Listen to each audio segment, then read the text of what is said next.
All right, join us now, the former governor of Arkansas and 2016 presidential candidate, the great Mike Huckabee. Governor, good to see you. Thanks for being with us. Again, this presidential cycle is wild. You know, you wait a day or a week and things are changing all the time. But it's interesting because I think that RFK is running against the system, whether it's, you know, the government, big food, big government, big military. And so, too, is Donald Trump. I have to believe that this is a measurable endorsement that we'll see in the polls. You know, the enemy of my enemy is my friend. Robert F. Kennedy Jr. is my friend because he recognizes that the government is corrupt to the bone. And the reason that the establishment of Washington hates Donald Trump so much is because he's not one of them. Neither is RFK Jr. And I think it's interesting that the degree to which they hate Trump is part of the reason they don't like him either. They don't control him.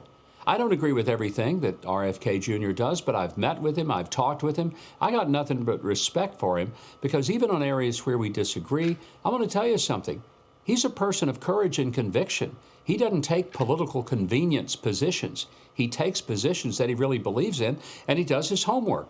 So I'm thrilled that he's decided to support President Trump. I think it will help Trump win the election. And right now we need all the help we can get. And I hope President Trump puts him in a position in the cabinet that will give him the opportunity to do exactly what he really wants to do, and that's root out some of the evil that exists in our deep state. It's disgusting. It steps all over people.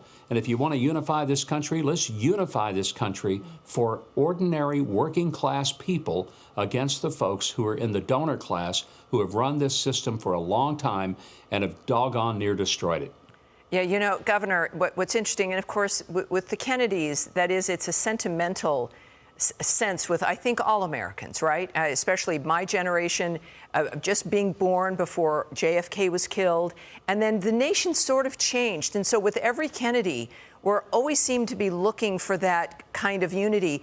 And interestingly, of course, as you've noted, and as I think people are discussing, that this is kind of bringing that about. And yet, even though this is a man who opened talking about, you know, the importance of him dealing with censorship and the way that the Democratic Party was trying to shut him down, CNN is now getting roasted online for cutting out his speech. And it's not just the fact that they cut out of his speech in and of itself, because, you know, news happens and you might want to address it. But what's gaining attention is that they did it when I guess they didn't want their viewers to hear a particular part of the message. Here's where they cut out. Listen to this. Who, like Vice President Harris, has not appeared in a single interview or an unscripted encounter with voters for 35 days. We've been listening to independent candidate Robert F. Kennedy Jr. from Phoenix outlining what led him to his quixotic quest for the White House. Yeah, right there, Governor, just as he's starting to discuss Kamala Harris and how she is just not available for conversations. Yeah, Tammy, it's pretty apparent CNN, the rest of the legacy media, they don't want to hear Robert F. Kennedy Jr. There's a reason for that. He's telling the truth. They can't stand the truth. It's like that line in the movie with Tom Cruise and Jack Nicholson, A Few Good Men. You can't handle the truth. I wish he would just blurt that out sometime because it really would sum up why these networks can't stomach the idea that here's a guy who believes in free speech. What a crazy nonsense thing to believe in. Free speech right out of the First Amendment. Why, let's get rid of that. Let's put a kibbutz on all these people who want to think for themselves.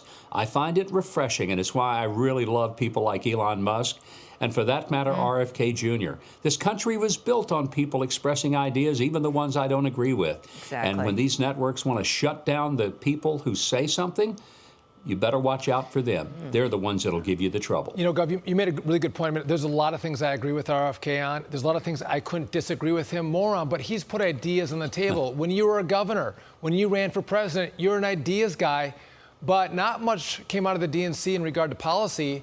But they made one thing abundantly clear over the 4 days. They've got a severe case of DTS. That's also known as Trump derangement syndrome. Watch this.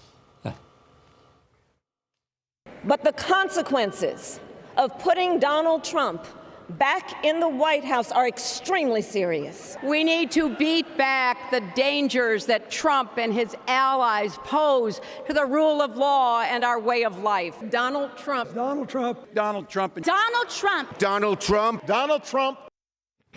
Gov, 4 years of Donald Trump, you had peace and prosperity, and you have had chaos and disaster under Kamala. What gives here? Well, it's pretty simple, Sean. When they talk about they want to get back to the good old days, it's the days when they're in charge. That's right. And they can grift all they want, and they can have anything they want. They can't stand the fact that when Donald Trump came in, we started having manufacturing jobs. The middle class started getting income that they hadn't had before. People could afford gas and groceries, and it was a good time in America. These folks don't care about that. They care about padding their pockets and having power. It's as simple as that. I can't wait for Donald Trump to get in office again, and maybe these folks will shut up and go away. You know, actually, it's the biggest fear, I think, is that Donald Trump's success is a reflection of what they weren't able to do. It's like that's one of the things that I think makes it very difficult. Governor, thank you very much for joining us tonight. We appreciate it.